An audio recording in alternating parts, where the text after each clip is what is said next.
Pseudo సెక్యులరిస్టులకు Pawan Kalyan బాగానే గడ్డిపెట్టారు. Of course వారికి ఎంతమంది గడ్డిపెట్టినా బుద్ధి రాదనుకోండి, అది వేరే విషయం. కానీ నిన్నగాక మొన్న ఎమ్మెల్యే అయిన వ్యక్తి ఎంత మెచ్యూర్డ్గా, ఎంత రెస్పాన్సిబుల్గా మాట్లాడుతున్నాడో అర్థం చేసుకోవాలనేదే ఇక్కడ పాయింట్. రాజకీయాలు చేసే పార్టీలను ఆయన తీవ్ర స్థాయిలో హెచ్చరించారు. మతం అడిగి హత్యలు చేసే టెర్రరిస్టులు ఒకవైపు ఉంటే, కొందరు నాయకులు మాత్రం సెక్యులరిజం పేరుతో హిందువులను టెర్రరిస్టులుగా ముద్ర వేస్తున్నారని, మీరు పాకిస్తాన్ను గనక పొగడ్తలతో ముంచెత్తితే అక్కడికే వెళ్ళండి అంటూ ఘాటుగా స్పందించారు. ఆయన వ్యాఖ్యల్లోని స్వచ్ఛత, గాంభీర్యం తెలుగు ప్రజలను విపరీతంగా ఆకట్టుకుంటున్నాయి. దేశానికి విపత్తు ఏర్పడినప్పుడు స్పందించాల్సిన తీరు ఎలా ఉండాలో పవన్ను చూసి ఇతర పార్టీల నాయకులు నేర్చుకోవాల్సిందే. సూడో సెక్యులరిస్టులకు, ఎనలిస్టులకు గడ్డిపెట్టిన పవన్, పాకిస్తాన్ను పొగిడితే అక్కడికే వెళ్లిపోవాలని సూచన. తెలుగు నేలపై చర్చాంశంగా మారిన పవన్ కామెంట్స్. మాట మాట్లాడితే గోడ కట్టినట్టు ఉండాలట, అంతేకాని గోడ కూల్చేలాగా ఉండకూడదని పెద్దలు చెప్తారు. జాతీయ ప్రాధాన్యతల విషయానికి వచ్చినప్పటికీ పవన్ కళ్యాణ్ ఎప్పుడూ మెచ్యూర్డ్గా ఉంటారని, మెచ్యూర్డ్గా ఆలోచిస్తారని మరోసారి నిరూపించుకున్నారు. పహల్గాంలో హిందువులపై జరిగిన హత్యకాండ విషయంలో కాంగ్రెస్ లాంటి జాతీయ పార్టీలు సహా అనేక ప్రాంతీయ పార్టీలు సైతం కర్ర విరగకుండా, పాము చావకుండా మాట్లాడారు. కొందరు నాయకులైతే తప్పంతా హిందువులదే అన్నారు. ఇంకొందరేమో టెర్రరిజానికి మతం లేదన్నారు. వాళ్లు మతం అడిగి మరీ చంపినా టెర్రరిజానికి మతం లేదన్న వ్యాఖ్యలు ఎలా చేయబుద్ధి అయిందో అర్థం కాదు. వాళ్ల కామెంట్లు తమను హర్ట్ చేసేలా ఉన్నాయని, చనిపోయిన వారి కుటుంబ సభ్యులు నిరసన వ్యక్తం చేసేదాకా వెళ్లిందంటే అతిశయోక్తి కాదు. ఇలాంటి పరిస్థితుల్లో చనిపోయిన వారి ఆత్మ శాంతి కోరుతూ జనసేన ఆధ్వర్యంలో మంగళగిరిలో సంతాప సభ నిర్వహించారు. ఆ సభలో నిర్మోహమాటంగా మాట్లాడిన పవన్ కళ్యాణ్ మాటలు మిగతా రాజకీయ పార్టీల నాయకులకు కనువిప్పు కలిగించేలా ఉన్నాయన్న వ్యాఖ్యలు వినిపిస్తున్నాయి. 26 మంది చనిపోతే మత ప్రాతిపాదికన చంపినా గానీ మన సెక్యులర్ వాదులు, సో కాల్డ్ సూడో సెక్యులరిస్, వాళ్ళు ఏం మాట్లాడుతున్నారు? మతం అడిగి చంపలేదంటారు. చనిపోయిన మధుసూదన్ గారి భార్య అందరూ వాళ్ళ అబద్ధాలు చెప్తారు. వాళ్ళు పాకిస్తాన్ని ప్రేమిస్తా అంటారు. వీళ్ళందరూ ఇక్కడ భారతదేశంలో కూర్చొని మీరు పాకిస్తాన్ని ప్రేమిస్తుంటారు. మొన్న కొంతమంది నాయకులు డిబేట్లో మాట్లాడుతుంటే చూస్తున్నాను. మీరు పాకిస్తాన్ అంత ప్రేమిస్తే దయచేసి పాకిస్తాన్కి వెళ్ళిపోండి, ఇక్కడ ఎందుకు? పాకిస్తాన్ మీద మీకు అంత ప్రేమే ఉంటే ఇది మాట్లాడుతున్న పని ఏదైనా వీళ్ళందరూ కూర్చొని కాంగ్రెస్ నాయకులు వీళ్ళందరూ, కొంతమంది ఎమ్మెల్సీలు కూడా ఉన్నట్టుగా అనిపించింది నాకు చూస్తుంటే. పహల్గాంలో ఉగ్రదాడి ఘటన దేశం మొత్తాన్ని కుదిపేసిందని, పహల్గాం ప్రకంపనలు దేశమంతా వ్యాపించాయని, షికారుకు వచ్చినట్లు వచ్చి పర్యాటకులను ఐడీ కార్డులు అడిగి నువ్వు హిందువా ముస్లిమా అని అడిగి మరీ అత్యంత క్రూరంగా అమాయకుల ప్రాణాలు తీశారంటూ పవన్ ఆగ్రహం వ్యక్తం చేశారు. ఉగ్రదాడి మృతులకు నివాళులర్పించిన పవన్ ప్రజలు ఎంతో నమ్మకంతోనే కశ్మీర్ పర్యటనకు వెళ్లారన్నారు. కాశ్మీర్లో రాష్ట్రపతి పాలన ఉన్నంత వరకు ప్రశాంతంగానే ఉందని, అధికారం రాష్ట్రం చేతుల్లోకి వెళ్లగానే ఇలాంటి ఘటన జరిగిందని మరవరాదన్నారు. ఉగ్రవాదులపై ఎవరూ కనికరం చూపాల్సిన అవసరం లేదన్నారు. భవిష్యత్తులో ఇలాంటి ఘటనలు జరగకుండా చూడాలని, ఇందుకోసం దేశమంతా ఏకమవ్వాల్సిన సమయం ఆసన్నమైందన్నారు. ఈ ఘటనలో ప్రాణాలు కోల్పోయిన సాఫ్ట్వేర్ ఇంజనీర్ మధుసూదన్ భార్యను తాను పరామర్శించడానికి వెళ్లినప్పుడు ఆమె భారత ప్రభుత్వంపై, భారత రాజకీయ పార్టీలపై ఎంతో భరోసా ఉండటం వల్లే కాశ్మీర్లో పరిస్థితులు మారాయని, మీరు చెప్పడం వల్లే తాము వెళ్లామని, కానీ ఇలా జరగడమేంటని వాపోయిందని పవన్ చెప్పారు. ఇది దేశ భద్రతకు సంబంధించిన విషయమని, దీనికి అందరూ బాధ్యత వహించాలనడం గమనార్హం. ఈ సందర్భంగా మధుసూదన్ కుటుంబానికి జనసేన తరపున పవన్ కళ్యాణ్ 50 లక్షల రూపాయలను పరిహారంగా ప్రకటించారు. ఉగ్రవాదుల దాడిలో చనిపోయిన వారందరికీ జనసేన పక్షాన నివాళి అర్పిస్తున్నట్లు పవన్ చెప్పారు. ఒక నిష్ఠూరంగా మాట్లాడారంటే బాధపడుతున్నారు. మిమ్మల్ని అనకూడదని మళ్ళీ అన్నారు. మీరందరూ ఇస్తేనే కదా నమ్మకం. ఇది మోదీ గారి ప్రభుత్వం, ఎన్డీఏ ప్రభుత్వాన్ని కదా మేము భరోసాతో కదా మేము వెళ్ళింది. కాగా మేము కాశ్మీరు ఇన్ని కోట్ల మంది వెళ్ళారని మీరు అందరూ చెప్తేనే కదా మేము వెళ్ళాం కాశ్మీరు.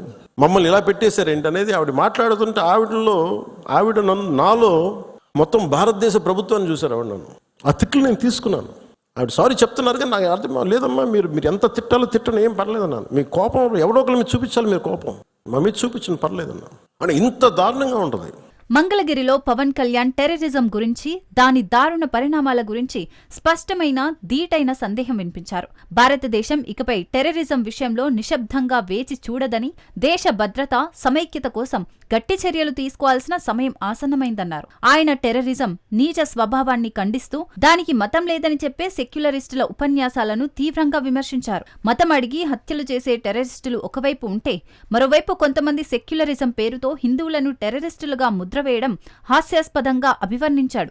ఈ వ్యాఖ్యలు దేశంలోని కొన్ని రాజకీయ పార్టీలు, నాయకులు తమ ఓటు బ్యాంకు కోసం టెర్రరిజంను ఎంత తేలిగ్గా తీసుకుంటున్నాయో బహిరంగంగానే ఎండగట్టినట్టయింది. హిందువులకే మత దురాభిమానం ఉంటే దేశంలో ఇంతమంది ముస్లింలు ఉండేవారా అని సూటిగా ప్రశ్నించారు. పాకిస్తాన్లో ఎంతమంది జనాభా ఉందో అంతమంది ముస్లింలు ఇండియాలో ఉన్నారని, అది ఎలా సాధ్యమైందంటూ ప్రశ్నించారు. మనం నిజంగా ఈ సోకాల్ సూడో సెక్యులర్ వాదులు చెప్పిన విధానంగానే అయితే నిజంగా ఇంతమంది ముస్లిం పాపులేషన్ ఉంటుందా? ఇంత వివక్ష చూపించే దేశం అయితే, హిందువులే నిజంగా వివక్ష చూపించే దేశమే అయితే ఇన్ని లక్షల మంది ఉండగలరా? అసలు ఇన్ని కోట్లాది మంది జనం ఉండగలరా? పాకిస్తాన్లో ఎంత ముస్లిం జనాభా ఉందో భారతదేశంలో అంతే ముస్లిం జనాభా ఉందో. అంత వివక్ష హిందువులకి ఎందుకు ఉంటుంది? హిందువులను టెర్రరిస్టులుగా చిత్రీకరించే కొందరు నాయకులు తమ రాజకీయ స్వార్థం కోసం సమాజంలో విభజనలు సృష్టిస్తున్నారని పదునైన పదాలతో విమర్శించారు. మతం పేరుతో హత్యలు చేసే వారిని ఖండించకుండా హిందూ సంస్కృతిని లక్ష్యంగా చేసుకోవడం ద్వారా ఈ నాయకులు దేశ సమైక్యతను బలహీనపరుస్తున్నారంటూ ఇతర పార్టీలకు చురకలంటించారు. భారతదేశం శాంతిప్రియమైన దేశం అయితే అది ఈ దేశ బలహీనత కాదని, టెర్రరిజంను సమర్థించే దేశాలు, సంస్థలు, వ్యక్తులపై కఠిన చర్యలు తీసుకోవాలని బలంగా గలమెత్తారు. కాంగ్రెస్ లాంటి కొన్ని పార్టీలను ఇండైరెక్ట్ గా ఉటంకిస్తూ కొన్ని పార్టీలు తమ స్వార్థ రాజకీయ లబ్ధి కోసం దేశ వ్యతిరేక శక్తులతో చేతులు కలపడం, టెర్రరిజంను సమర్థించడం ద్వారా దేశానికి తీవ్రమైన ముప్పు తెచ్చి పెడుతున్నాయని ఆందోళన వ్యక్తం చేశారు. అలాంటి పార్టీలు, నాయకులు ఇప్పుడైనా సంస్కరించుకోవాలి అంటూ హెచ్చరించడం విశేషం.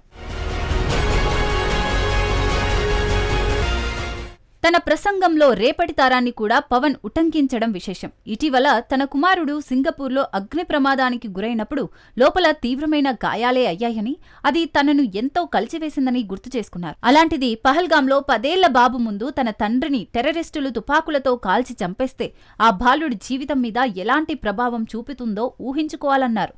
తన కుమారుడికి ఎత్తైన భవనాలపై నుంచి పడిపోయినట్టు కలలు వస్తాయని చెబుతూ భయపడతాడని, నిద్రలో వచ్చే కలలకే పిల్లలు వణికిపోతుంటే ఇక కళ్ల ముందు తుపాకుల శబ్దాలు, తండ్రులు చనిపోవడం వంటి ఘటనలతో ఆ పిల్లలు ఎప్పటికీ కోలుకుంటారని ఆవేదన చెందారు. పవన్ ఇలాంటి రెస్పాన్స్ వ్యక్తం చేయడం ఆయనలోని అసలైన మానవీయ దృక్కోణానికి అద్దం పడుతోంది. ఎలాంటి హిపోక్రసీ లేకుండా మాట్లాడిన పవన్ మాటలు రాజకీయ రంగ నిపుణులను ఆలోచింపజేస్తున్నాయి. నా కొడుకే అర్ధరాత్రి పూట లేచి ఆ మేడపై నుంచి పడిపోతున్నట్టు కళ్ళు వస్తాయండి. సైకాలజిస్ట్ చూపిస్తున్నారు. అలాంటిది మధుసూదన్ గారి పిల్లల్ని చనిపోయిన ఇన్ని కుటుంబాల తాలూకు మీరు వాళ్ళు ఆలోచించండి. వాళ్ళు పడుకుంటే నిద్ర పడద్దా? తుపాకులు వస్తాయి, తుపాకి చప్పుళ్ళు వినిపిస్తాయి, భర్త హాహాకారాలు వినిపిస్తాయి, తండ్రి ప్రాణాలు కోల్పోవడం వినిపిస్తాయి. ఎంత ఘాతుకం ఉంది. ఒకటి చనిపోవడం, ప్రాణాలు కోల్పోవడం ఒకటైతే మానసికంగా దాన్ని తేరుకొని బయటికి రావడం చాలా చాలా కష్టం. టెర్రరిస్టులు ఇంతలా బరితెగించడానికి మన రాజకీయ నాయకులే కారణమని, దీన్ని ఇలాగే ఉపేక్షిస్తే ఇకపై వారు ఇళ్లలోకి వచ్చి కాల్చి చంపుతారని పవన్ హెచ్చరించారు. అందరూ ఐక్యంగా ఉండాలని పిలుపునిచ్చారు. ఐక్యంగానే టెర్రరిజాన్ని ఎదుర్కోవాలని సూచించారు. టెర్రరిజం విషయంలో మీనమేసాలు లెక్కిస్తే యావత్ దేశానికే ముప్పు వాటిల్లుతుందని, అలాంటి అవకాశాలు ఏ రాజకీయ పార్టీ కూడా ఇవ్వదన్నారు.